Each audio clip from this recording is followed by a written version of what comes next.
Hoje nós vamos terminar essa exposição na carta de Paulo aos Filipenses, essa carta curtinha, porém bem preciosa, bem prática para a vida da igreja. Nós vimos como Paulo, de forma bem prática e amorosa, instrui aquela igreja. Aquela igreja é a igreja do coração de Paulo, aquela igreja pela qual Paulo exorta com amor, com carinho, como um pai exorta um filho. Hoje, se assim Deus permitir, terminarei o 11º sermão dentro dessa epístola, e eu acredito que dá sempre aquela sensação de, puxa, queria continuar mais um pouquinho nessa carta, mas nós chegamos ao fim dela, se assim o Senhor permitir. Por ora, eu quero levar os irmãos a recordar um pouquinho do que aconteceu nesse capítulo, capítulo 4. Os versículos que estão aqui, os que nós vamos estudar nessa manhã, nessa tarde, do versículo 10 ao versículo 23, eles não estão soltos. A Bíblia não é como aquelas antigas caixinhas de preciosas promessas em que nós tiramos textos soltos. A Bíblia ela tem um enredo, ela tem começo, meio e fim, tem uma história, tem um propósito, e nós jamais podemos estudar um trecho de forma isolada. Inclusive hoje, eu vou tratar com vocês do versículo 13, e o versículo 13 é um dos versículos mais conhecidos das Sagradas Escrituras, porém, um dos mais mal interpretados também, por conta de erros como esse que eu acabei de mencionar. Nós temos visto que Paulo tem centrado a sua carta, a sua epístola no Evangelho. Nesse último capítulo, nós vimos que Paulo usou o Senhor como a fonte de concórdia entre Evódia e Síntique. Logo nos primeiros versos do capítulo 4, nós vimos que Evódia e Síntique não estavam vivendo em harmonia no Senhor. E Paulo então usa o nome do Senhor, a presença do Senhor, como a fonte de concórdia entre essas duas irmãs, que não estavam vivendo em harmonia. Nós vimos que no versículo 4, Paulo convoca os filipenses a viverem alegres no Senhor. Paulo sempre aponta para o Senhor, aponta para o Evangelho. O problema que aquelas irmãs estavam causando à igreja, estava, de certa forma, minando a alegria de toda a igreja, por conta da divisão que estava havendo entre elas.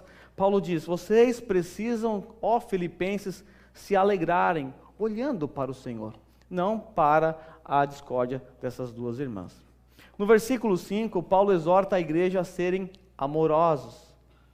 Seja a amabilidade de vocês conhecida de todos. E na parte B do versículo 5 aparece aquela frase que dá a impressão que está perdida ali, que está solta. Do nada Paulo fala: perto está o Senhor. Paulo evoca a onipresença do Senhor, né, nesse instante, e com base na onipresença do Senhor, ou seja, com base no conceito corandeu, ou seja, na ideia de que nós estamos diante do Senhor o tempo todo, com isso Paulo começa a instruir aquela igreja a não viverem ansiosos por coisa alguma. Porque o Senhor está perto de nós, ou porque nós estamos diante do Senhor, ou corandeu, o tempo todo, então nós não temos razões para andar de maneira nenhuma ansiosos. Nós vimos que Paulo disse que a solução para a nossa ansiedade está, adivinha onde? No Senhor, no Evangelho, nesse Deus presente. Nós devemos então, com nossas ações de graças, apresentar nossos pedidos a Deus com súplicas. E se assim fizermos, experimentaremos a paz de Deus que excede todo entendimento. Hoje nós trataremos a respeito do segredo do contentamento.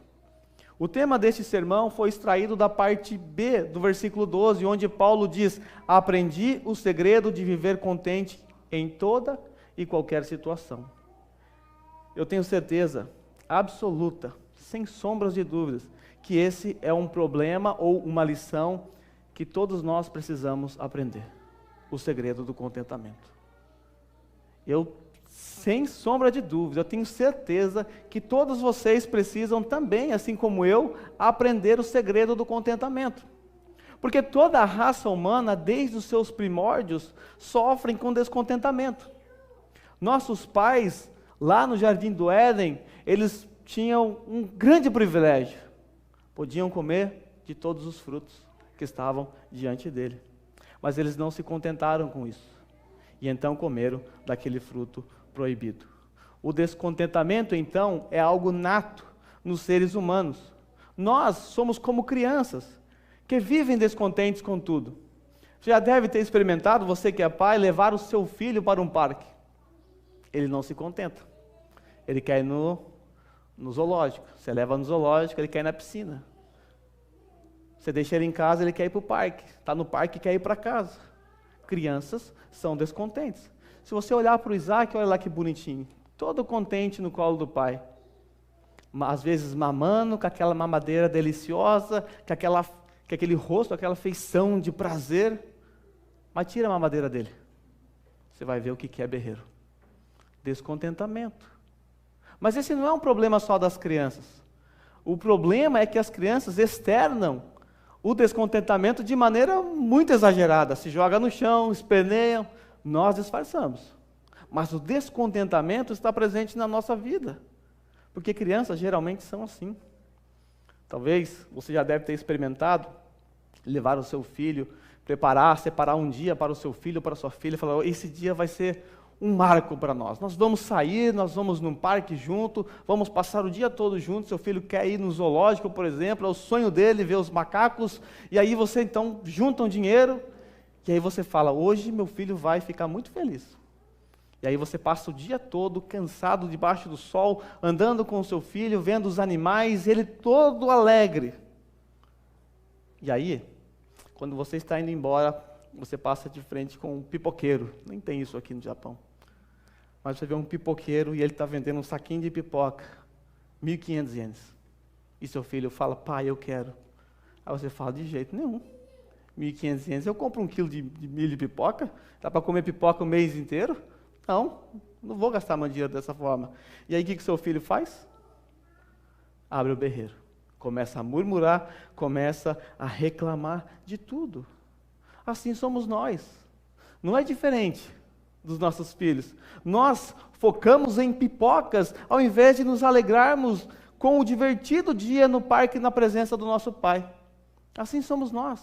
Deus nos deu tantas coisas no Evangelho, pelo Evangelho, e nós às vezes focamos em circunstâncias.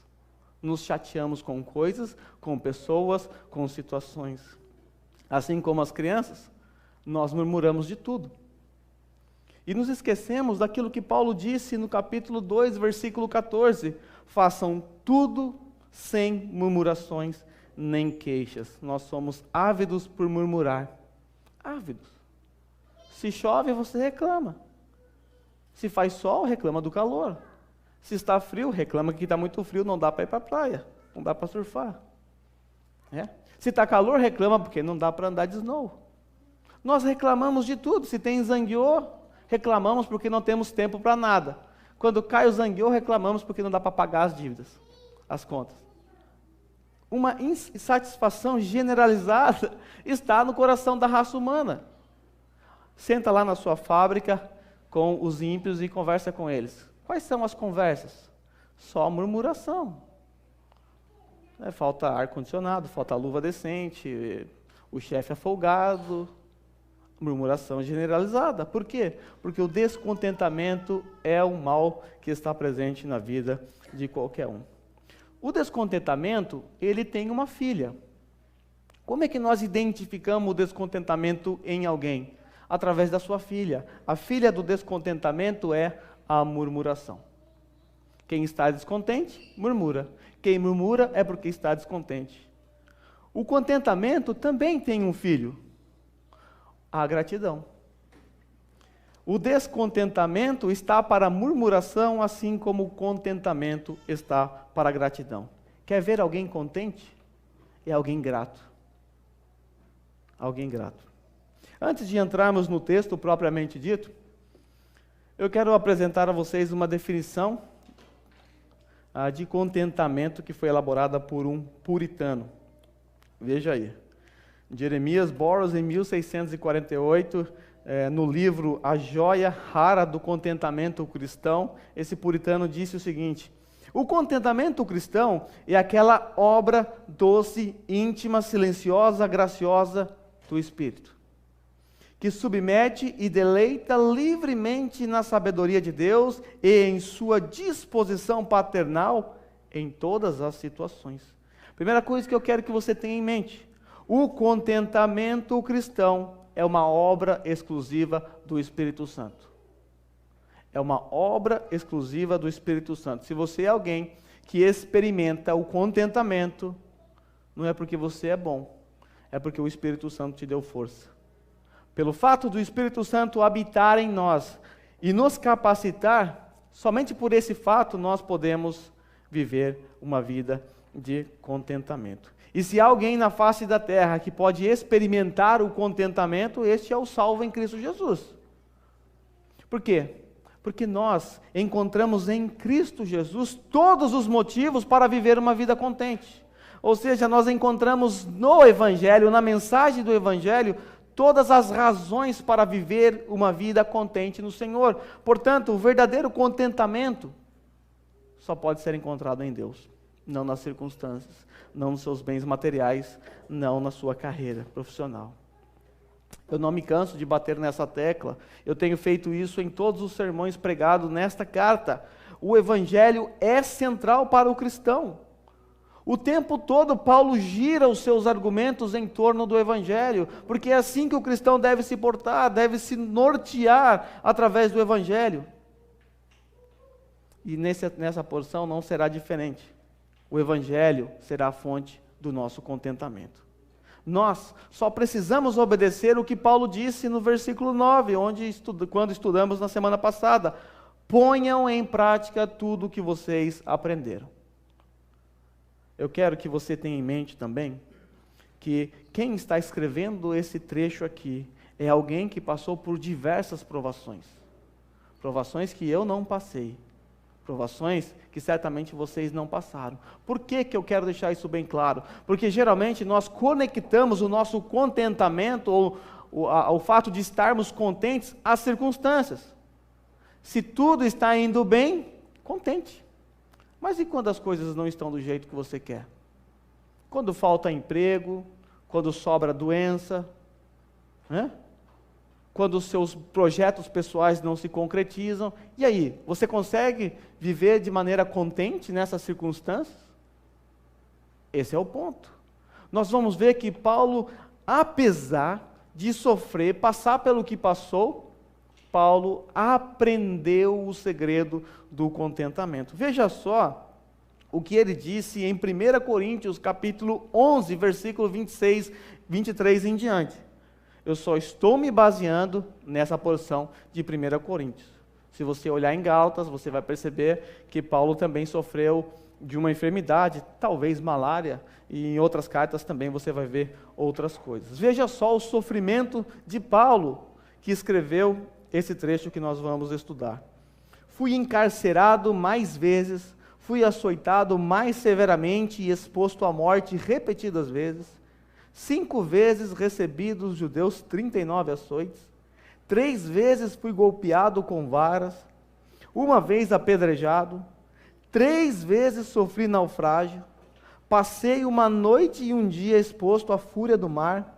Estive continuamente viajando de uma parte para outra, enfrentei perigos nos rios, perigos de assaltantes, perigos dos meus compatriotas, perigos dos gentios, perigos na cidade, perigos no deserto, perigos no mar, perigos dos falsos irmãos. Trabalhei arduamente, muitas vezes fiquei sem dormir, passei fome e sede, e muitas vezes fiquei em jejum. Suportei frio e nudez. Além disso, enfrento diariamente uma pressão interior, a saber, a minha preocupação com todas as igrejas. Quem está fraco, que eu não me sinta fraco? Quem não se escandaliza, que eu não me queime por dentro? Em Damasco, o governador nomeado pelo rei Aretas mandou que se vigiasse a cidade para me prender, mas de uma janela na muralha fui baixado numa cesta e escapei das mãos dele. É esse homem aqui, que viveu tudo isso e muito mais, que está escrevendo o texto que nós vamos estudar nessa manhã. Mesmo depois de todo esse histórico de sofrimento, Paulo ainda, nessa circunstância, prisioneiro, no corredor da morte, pode escrever para nós hoje, para termos contentamentos no Senhor. ele mostrará que esse contentamento pode ser expressado através da alegria e da gratidão. Veja o versículo 14 e o versículo 16 de Filipenses capítulo 4. Aqui Paulo nos mostra o fruto do contentamento. O fruto do contentamento é expresso através da alegria e da gratidão. Paulo diz assim: alegro-me grandemente no Senhor, porque finalmente vocês renovaram o seu interesse por mim. De fato, vocês já se interessavam, mas não tinham oportunidade para demonstrá-lo. Como eu disse, o contentamento tem um filho, a murmuração. E o descontentamento tem um filho monstrengo, que é a murmuração, e o contentamento tem um filho, que é a gratidão. E a gratidão produz no coração do agradecido a alegria no Senhor. É interessante que Paulo diz: alegro-me grandemente no Senhor. Do que Paulo está agradecendo? Paulo se lembra que esta igreja de Filipos foi aquela igreja que cuidou dele desde os primórdios. Essa foi a igreja que sustentou Paulo, que enviou ofertas para Paulo para que ele pudesse se sustentar. E nessa circunstância, Paulo estava preso, necessitando de recursos. E o que essa igreja faz? Envia Epafrodito com recursos, com mantimentos, para ajudar Paulo na prisão. E Paulo então manda esta carta através de Epafrodito, para agradecer os recursos que ele recebeu. E ele diz isso no versículo 16: apesar disso, vocês fizeram bem em participar das minhas tribulações. Como vocês sabem, Filipenses, nos seus primeiros dias no Evangelho, quando parti da Macedônia, nenhuma igreja partilhou comigo no que se refere a dar e receber, exceto vocês. Pois estando eu em Tessalônica, vocês me mandaram ajuda não apenas uma vez, mas 2 vezes quando tive necessidade. Paulo está agradecendo ao Senhor, porque essa bondade expressada pela atitude dos filipenses, Paulo entende que é uma obra do Senhor neles. Por isso Paulo se alegra no Senhor. Paulo, ele escreveu algo a respeito do seu sofrimento em 2 Coríntios capítulo 4, versículo 16 e 18. Por quê? Porque se nós olharmos apenas para esse texto de Paulo, nós não conseguimos vislumbrar um homem em sofrimento.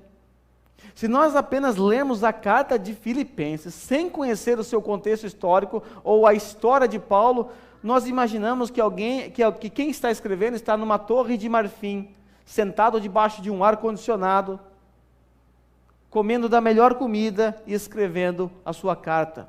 Mas nós, às vezes, nos esquecemos que esse Paulo está preso, rumo à morte. E mesmo assim, Paulo escreve o que nós conhecemos como a carta da alegria. Veja como Paulo interpreta o sofrimento. 2 Coríntios 4, 16 e 18, Paulo diz assim: por isso não desanimamos, embora exteriormente estejamos a desgastar-nos, interiormente estamos sendo renovados dia após dia. Olha o que ele vai dizer agora, olha que coisa louca. Pois o nosso sofrimento leve e momentâneo estão produzindo para nós glória eterna. Sofrimento leve e momentâneo? Peraí, Paulo. Desde a sua conversão em Damasco, você é perseguido, preso, foi açoitado, apedrejado, agora está preso. Ele vai sair dessa cadeia, ele não vai ficar aqui até a sua morte, mas logo em seguida ele vai ser preso, morto. Como Paulo pode chamar o seu sofrimento de leve e momentâneo? O segredo de Paulo, adivinha onde é que está? Ele diz assim: esse sofrimento leve e momentâneo estão produzindo para nós glória eterna, que pesa mais do que todos eles. A glória eterna pesa mais do que todos os nossos sofrimentos. Se nós colocarmos as glórias eternas que o Senhor tem preparado para todos nós numa balança e comparar com todo o nosso sofrimento, vamos pegar todo o sofrimento nosso junto aqui, porque a gente nem sofreu o que Paulo passou. Certamente, o peso da glória de Deus será muito maior. E aí Paulo diz assim: assim fixamos os olhos não naquilo que se vê, mas no que não se vê. Pois o que se vê é transitório, mas o que não se vê é eterno. Porque Paulo pode chamar o sofrimento de leve e momentâneo? porque ele está olhando por uma causa maior. Ele está fixando os seus olhos nas coisas eternas. Vamos supor que você passe a sua vida toda aqui na terra em sofrimento. Desde que você nasceu. E você viva 70 anos aqui na terra sofrendo. Foi só desgraça a sua vida, só sofrimento, doença após doença, crises, fome, seu pai te batia, você foi abusado sexualmente, tudo. Essa foi a sua vida. 70 anos e você morreu com o Senhor. 70 anos é muito tempo, não é? Acho que ninguém aqui tem 70 anos. É muito tempo. Depende. Quando você estiver na eternidade, depois de passar 100 anos com o Senhor, bom, 100 anos comparado com 70, ainda 70 é bastante tempo. 30 anos apenas de descanso. Mas depois que você estiver 1000 anos, bom, isso já alivia um pouco o seu sofrimento. Agora imagine depois de 100.000 anos, nós vamos passar a eternidade com Deus. Depois de 100.000 anos, quando você olhar para 70 anos de sofrimento, você vai falar, não foi nada. Foi algo momentâneo. É uma fração de segundo. Por isso Paulo pode dizer que o seu sofrimento é leve e momentâneo, porque ele fixa os seus olhos no Evangelho, no Senhor. Qual é a tendência nossa? A nossa tendência é que quando estamos no sofrimento, nós supervalorizamos a nossa situação e nos enclausuramos, e lamentamos, e fazemos o quê? Descontentamento e murmuração. Nesse texto que nós estamos lendo, Paulo demonstra a sua gratidão pelo que o Senhor fez por ele através dos irmãos de Filipos. Deus está cuidando desse sofrido apóstolo, desse perseguido apóstolo. Então Paulo demonstra o fruto do contentamento aqui. O contentamento é expresso através da alegria no Senhor e pode ser percebido através da gratidão. Paulo está dizendo, eu agradeço a Deus pelo que vocês fizeram por mim. Se você olhar o versículo 3 do capítulo 1, Paulo começa essa carta agradecendo. Eu agradeço ao meu Deus todas as vezes que me lembro de vocês. E ele conclui essa carta dizendo, eu quero agradecer a vocês, em outras palavras, pelo que vocês fizeram por mim. Vocês cuidaram de mim. Não uma, não duas vezes, mas vocês sempre cuidam de mim. Eu agradeço a Deus por isso. É você alguém grato? Diante das circunstâncias adversas, qual é a sua reação? É gratidão pelas coisas boas ou você se tranca na sua circunstância leve e momentânea e começa a murmurar? Se assim for, se essa segunda opção for o seu caso, significa que você ainda não aprendeu o segredo do contentamento. Você precisa aprender, eu preciso aprender, todos nós precisamos aprender. Porque o contentamento não é apenas um pecadinho leve, aquele um dos pecadinhos intocáveis. O descontentamento produz a murmuração. E a murmuração é tão séria na Bíblia, basta você ver o que aconteceu lá com o povo de Israel quando murmuraram. Dá uma lida lá. A murmuração é uma afronta contra Deus. É cuspir literalmente no prato que comeu. Isso é a murmuração. É um desrespeito. Mas vamos lá. Vamos ver no versículo 11 e 12, nós vamos ver o contentamento de Paulo. Com que Paulo está contente aqui? Paulo diz que não estou dizendo isso porque esteja necessitado. Tudo isso é o que ele acabou de dizer. Pois aprendi a adaptar-me a toda e qualquer circunstância. É um aprendizado. Como eu disse, ninguém nasce contente. Até mesmo os bebês nascem descontentes. A primeira coisa que eles fazem é chorar quando nascem. Já nascem descontentes, já nascem reclamando, reagindo mal, basta aprender a falar que já começa a murmurar rapidinho. O contentamento precisa ser aprendido. Paulo aprendeu a se adaptar a quê? A que Paulo aprendeu a se adaptar? A toda e qualquer circunstância. O que são toda e qualquer circunstância mencionada por Paulo aqui nesse texto? Paulo vai responder.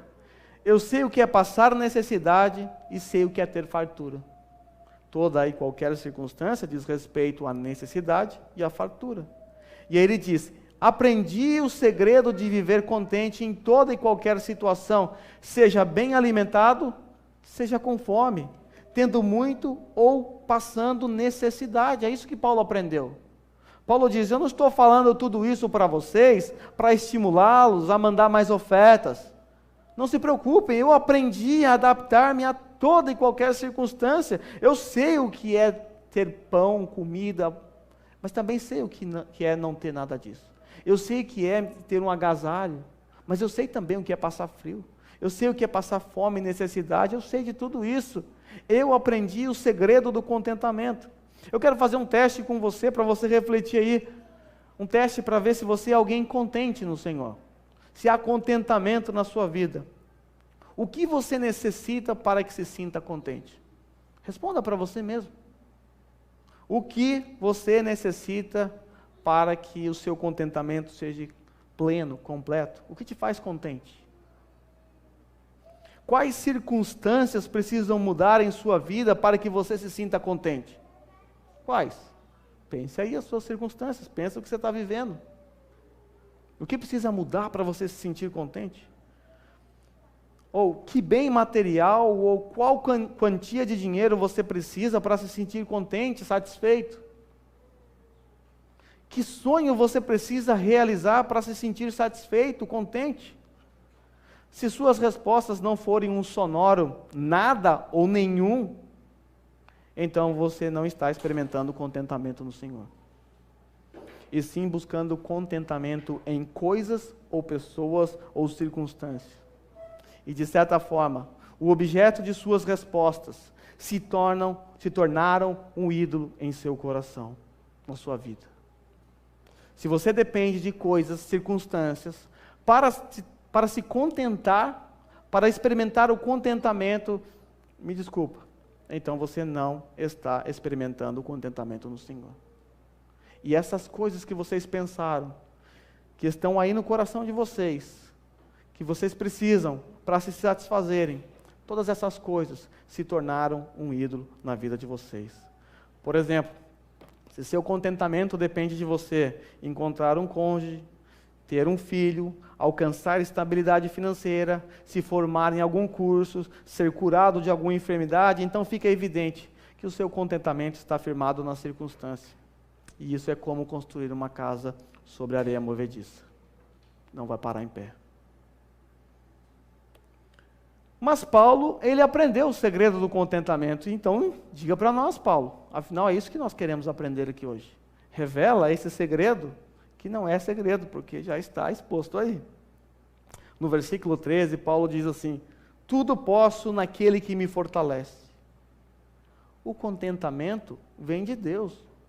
O segredo está no Evangelho. Esse texto aqui é um daqueles textos conhecidíssimos da Bíblia, porém mal interpretado.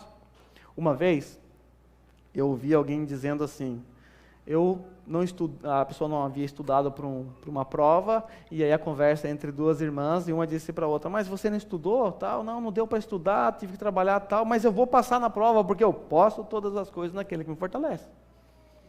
Um lutador de vale tudo, famoso aqui no Japão, me fugiu a memória dele, do nome dele, é um careca moreno. Uma vez ele surrou um rapaz aqui na luta, e aí ele venceu, e quando ele deu a entrevista, ele disse, colocou uma faixa de Jesus na cabeça, ele disse: eu venci meu adversário porque eu posso todas as coisas naquele que me fortalece. Ou seja, eu posso socar o meu adversário porque eu posso todas as coisas naquele que me fortalece. Muitos pregadores usam esse texto de forma triunfalista. Mas será que é isso mesmo? Isolado? Pode até parecer, mas não é essa a intenção do autor. Eu quero que vocês notem que naquelas circunstâncias, os filósofos da época de Paulo, os filósofos estoicos, eles usavam esse mesmo termo grego que foi traduzido por contente, no versículo 12, para indicar autossuficiência. Os estoicos usavam a palavra contente para indicar autossuficiência. Eu posso, eu consigo, está nas minhas mãos. Eles acreditavam, os estoicos, que a força para vencer as provações estavam dentro deles mesmos. E eu acho que você já ouviu algo assim por aí em algumas igrejas. A cura está em você. Você consegue. Tudo depende de você. Se você não der o seu passo, Deus não pode fazer, porque é você que determina o seu futuro. Pensamento estoico. Porém, Paulo usa a palavra contente de maneira diferente. Paulo dá um ressignificado a esta palavra.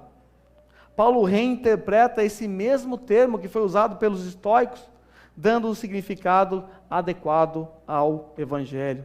Ele substitui a autoconfiança pela confiança no Senhor. Ele entende que a força para suportar as tribulações com contentamento só é possível na força do Senhor. O que Paulo está dizendo nesse versículo é que eu posso passar por todas essas privações, Ele vai me fortalecer. Posso passar fome? Posso, por quê? Porque eu sou bom, autossuficiente? Não, porque o Senhor vai me fortalecer. Eu posso ter bonanças, muito dinheiro, fartura, mesmo assim eu vou passar por tudo que eu tiver que passar com todo esse meu dinheiro, porque o Senhor vai me fortalecer para não perder a minha fé, me desviando, me dando ao dinheiro. O Senhor é a causa do nosso contentamento. O contentamento cristão não é baseado em circunstâncias, bens materiais, sua saúde, mas sim na força do Senhor. Deixe-me dar uma ilustração que eu vi em um livro que eu li essa semana.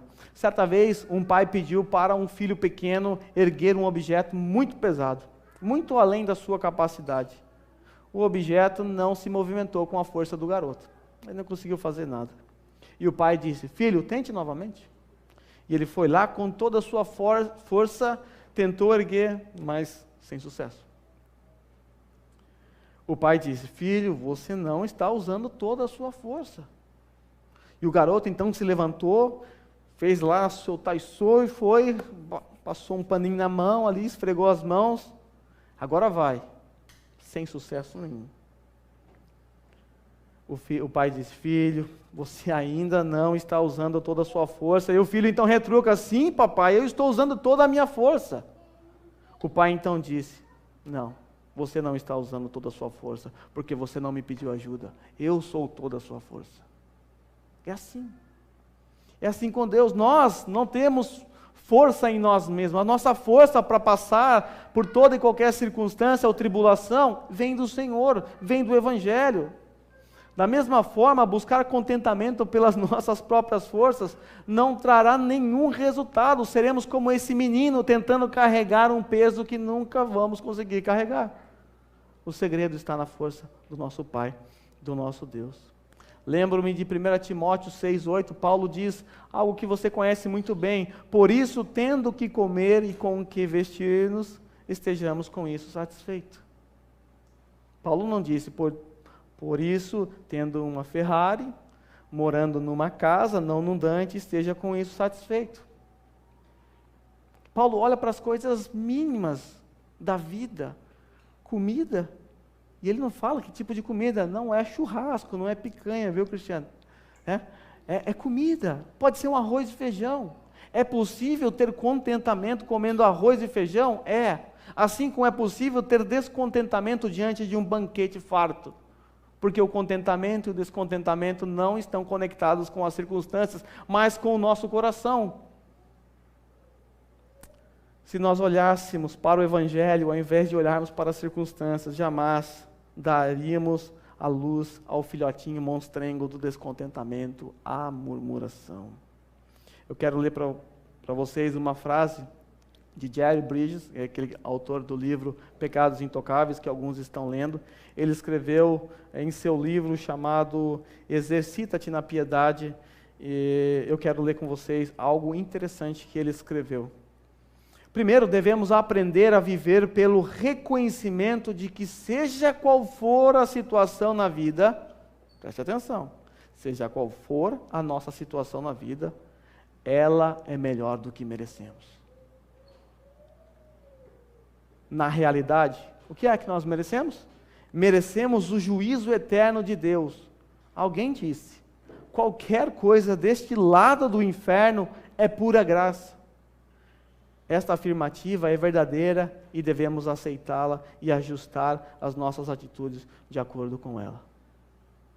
Não sei se você entendeu o que ele disse aqui. é o verdadeiro contentamento no Evangelho. O que o Evangelho nos mostra? Um Deus gracioso, misericordioso, que nos livrou da ira eterna. Essa é a verdade do Evangelho. Se nós olhássemos as nossas circunstâncias tendo as lentes do Evangelho, nós entenderíamos que, seja qual for a sua situação hoje, é melhor do que a que você merece. Ah, mas eu não mereço morar numa casa, todos os irmãos aqui no Dante, todos os irmãos estão comprando casa. Eu não mereço esse carro velho que eu tenho. Eu não mereço essa enfermidade. Eu não mereço essa condição que eu me encontro hoje. Eu concordo com você. Você não merece isso mesmo. O que você merece é o juízo eterno de Deus, a condenação, o inferno. É isso que nós merecíamos.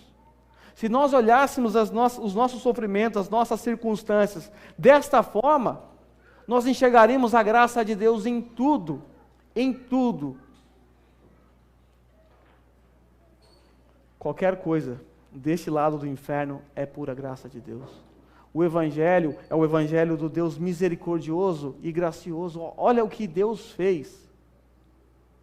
O Deus gracioso é aquele Deus que nos deu algo que nós não merecíamos, e o Deus misericordioso é o Deus que não nos deu aquilo que merecíamos. A misericórdia de Deus foi tão grande que Ele não nos deu a condenação eterna. Ele nos livrou da condenação eterna, que é aquilo que nós merecíamos. E, por outro lado, Ele graciosamente, ou pela graça, nos deu algo que nós não merecíamos. A salvação em Cristo Jesus. Agora, como eu posso, com essa verdade em mente, sabendo que eu não mereço nada e que tudo que vem dele é graça, como posso não me contentar com a vida que eu vivo hoje?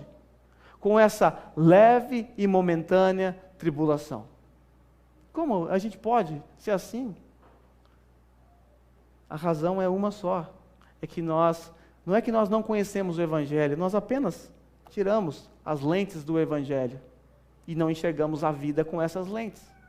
Nós damos ouvido aos que as pessoas dizem, nós damos ouvido ao que a mídia diz, mas não o que a palavra de Deus diz. E por ser assim, murmuramos, reclamamos de tudo. O versículo 17, Paulo demonstra que o seu contentamento é tão grande que ele consegue até mesmo ser alguém altruísta. Nós já estudamos sobre o altruísmo aqui em uma oportunidade passada, mas veja o que Paulo diz no versículo 17, alguém em sofrimento, alguém que foi perseguido, está na prisão, está agradecendo aqueles irmãos, e ele diz assim, não que eu esteja procurando ofertas, olha, vou deixar bem claro para vocês, é o que eu estou dizendo, ó Filipenses, não é para estimulá-los aí, para vocês mandarem mais oferta, como os falsos apóstolos fazem hoje em dia, né? Não é isso. Mas o que pode ser creditado na conta de vocês. Olha só o que Paulo está fazendo.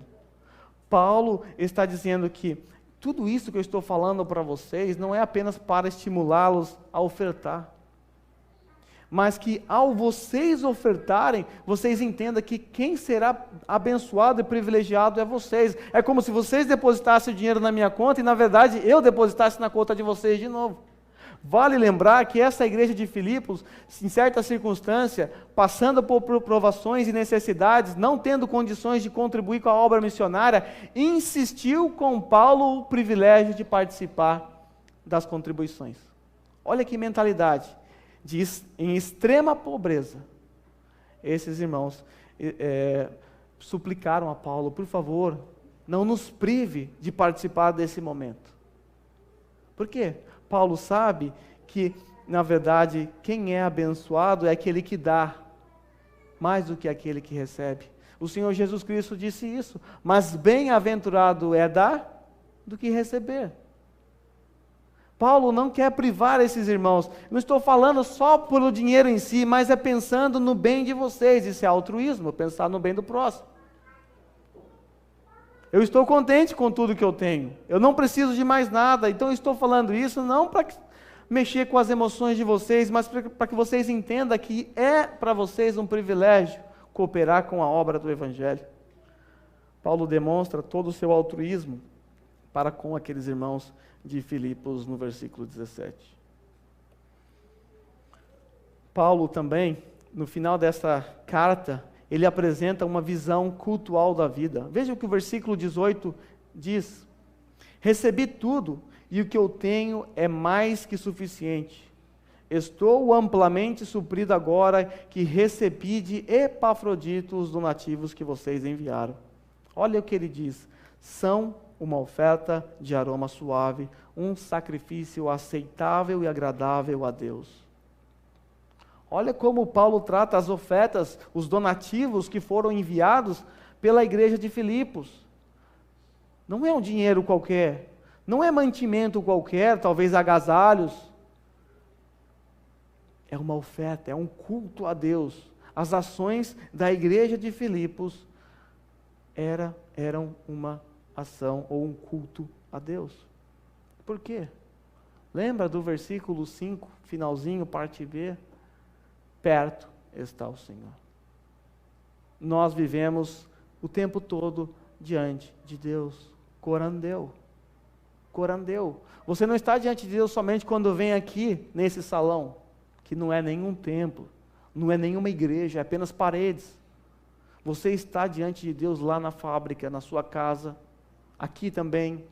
O tempo todo você está diante de Deus. Então, a vida do cristão é um culto a Deus. Não é isso que vocês cantaram? Quero minha vida a ti ofertar.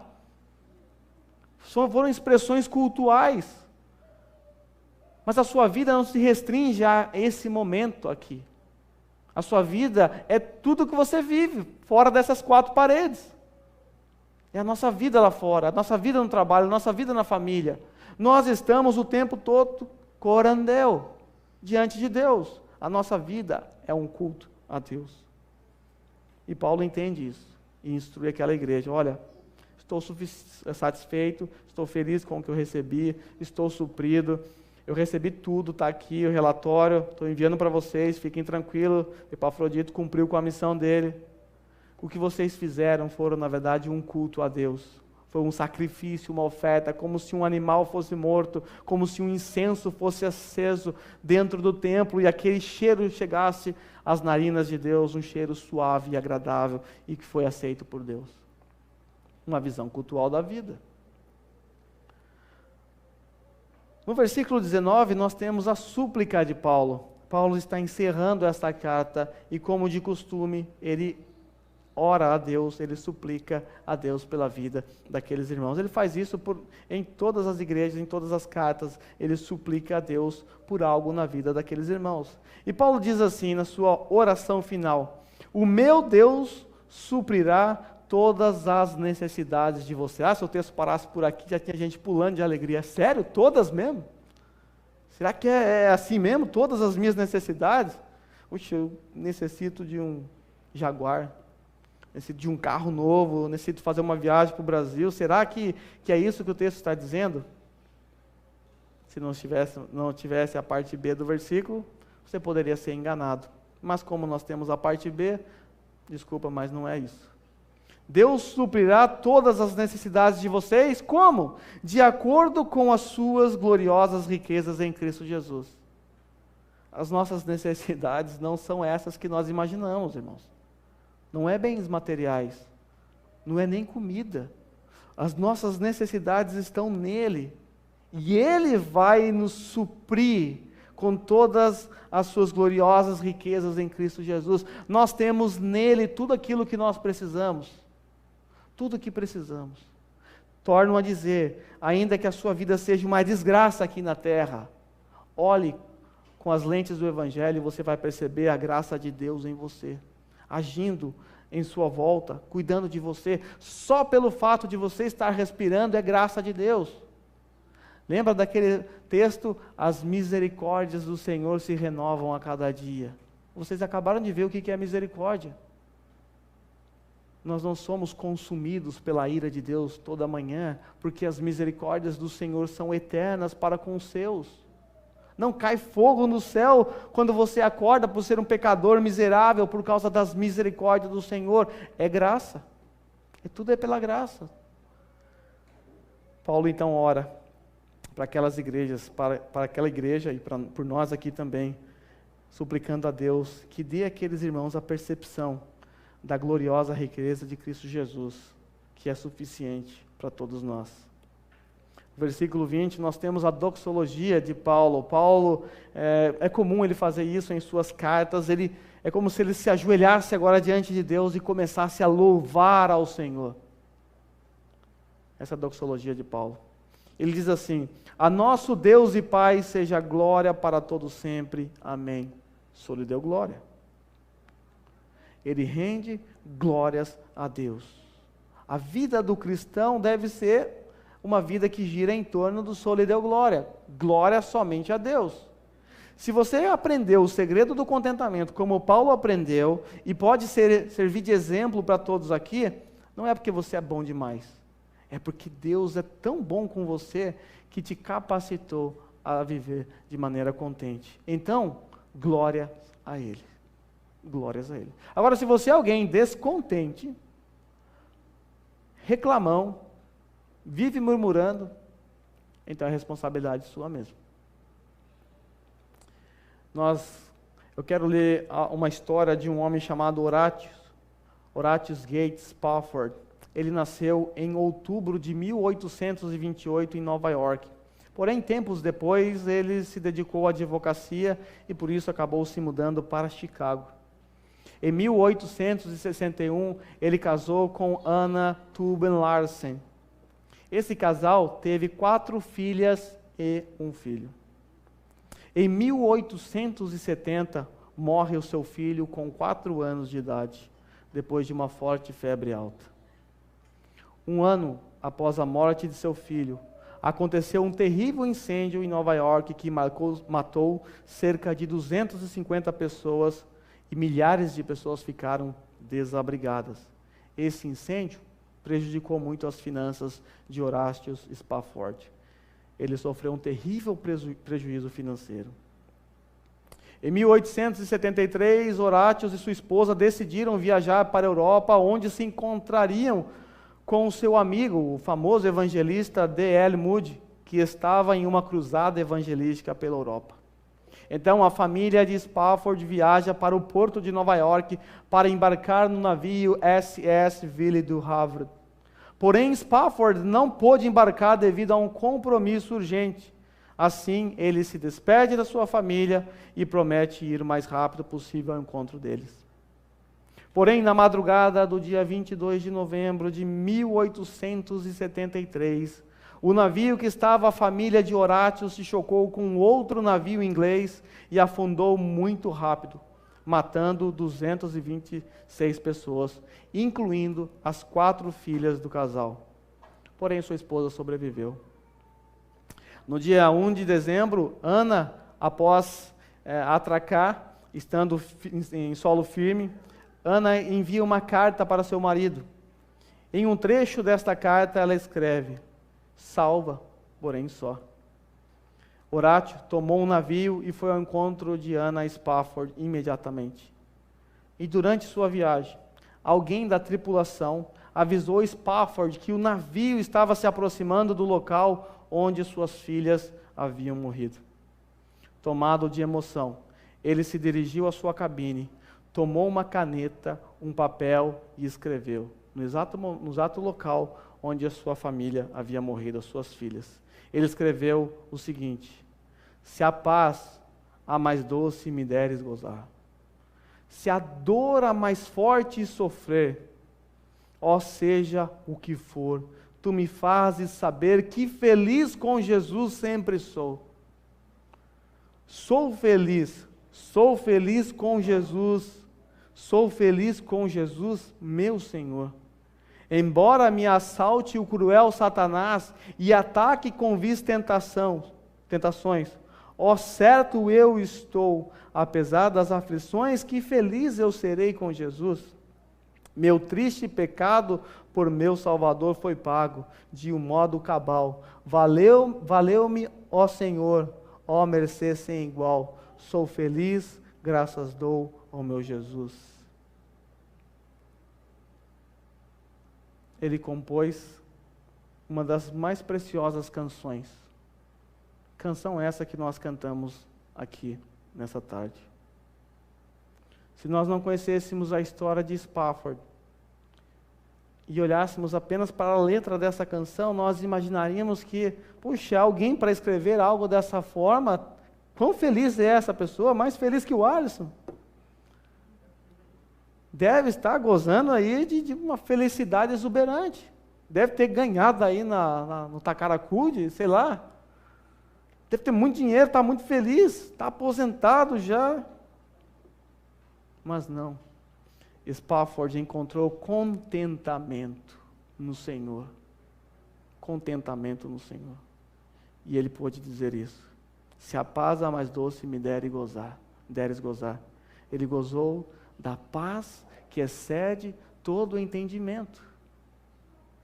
Ele descobriu o segredo do contentamento e experimentou a paz que excede todo o entendimento. Ele diz que se a dor a mais forte sofrer, ou seja o que for, tu me fazes saber que feliz com Jesus sempre sou, ainda que tenha perdido tudo, suas filhas, seus bens, no incêndio. Esse homem encontrou contentamento em Deus.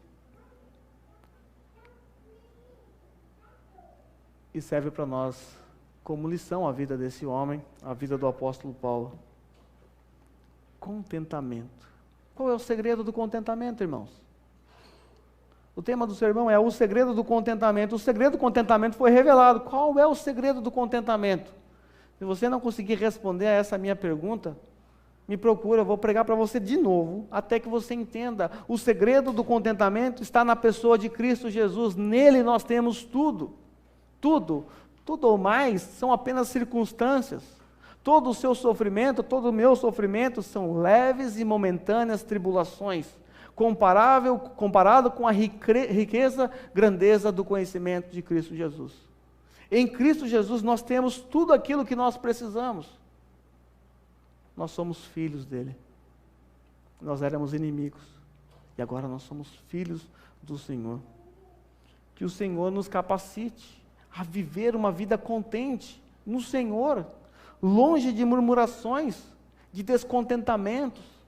E quando nós assim vemos alguns irmãos descontentes, murmurando, que o Senhor nos dê sabedoria para exortar piedosamente esses irmãos a olharem para o Evangelho, não para as suas circunstâncias. Isso vai acontecer aqui naturalmente, talvez hoje ainda. Marca um restaurante para você ver se não vai ter descontentamento. Um quer ir para o outro, para o lá, para o indiano, e já começa toda a problemática. Por coisas banais. Nós temos a responsabilidade de fazer o que Paulo orientou no capítulo 4, versículo 1 em diante. Ofertar a nossa exortação piedosa. Ei, irmão, por que está descontente? Você se esqueceu do que Cristo fez no Evangelho por você? Apenas diga isso. Você desmontará todo esse irmão, tenho certeza. Ou você será desmontado, quando o irmão assim o fizer com você. Vamos orar? E o pessoal do louvor já vem aqui à frente, que nós vamos cantar agora, entendendo o contexto desse cântico, logo após eu terminar a oração. Deus, nós agradecemos ao Senhor pelo Evangelho, pela Tua mensagem da cruz. Nós agradecemos por essa maravilhosa carta que o Senhor legou às igrejas hoje. Obrigado, Senhor, porque nessa carta nós aprendemos que o Evangelho é central e que dependemos do Senhor para tudo. Nós dependemos do Senhor para passar pelas circunstâncias difíceis das nossas vidas, para ter concórdia com os nossos irmãos. Nós dependemos do Senhor para lutar contra o pecado, para viver uma vida em santidade. Nós dependemos do Senhor para viver em contentamento. Nós dependemos do Senhor para tudo. Ó Senhor, o Senhor conhece os nossos corações e sabe o quanto temos murmurado, o quanto temos reclamado de tudo. O Senhor conhece os nossos corações e sabe que nós somos como o povo de Israel no deserto. Reclamamos do maná sobrenatural que o Senhor nos dá, ao invés de nos dobrarmos e agradecermos ao Senhor por conta disso. Mas nos ajuda, Senhor, a aprender o segredo do contentamento. Nos ajuda a olhar para o Teu Evangelho e assim a agradecer ao Senhor por tudo. Não nos deixe esquecer que tudo que recebemos deste lado do inferno são frutos da tua bondosa graça para conosco. Nós não merecemos nada, mas nós recebemos tudo o que precisamos em Cristo Jesus, para vivermos uma vida piedosa aqui nessa terra. Apenas nos ajude, Senhor. Nos ajude. Não nos deixe na nossa autossuficiência, mas nos ajude a lembrar que nós temos um Pai todo-poderoso e que pode carregar o fardo por nós. E eu agradeço hoje pelo fim desta carta riquíssima que muito falou ao meu coração. Eu agradeço ao Senhor no nome santo de Jesus. Amém.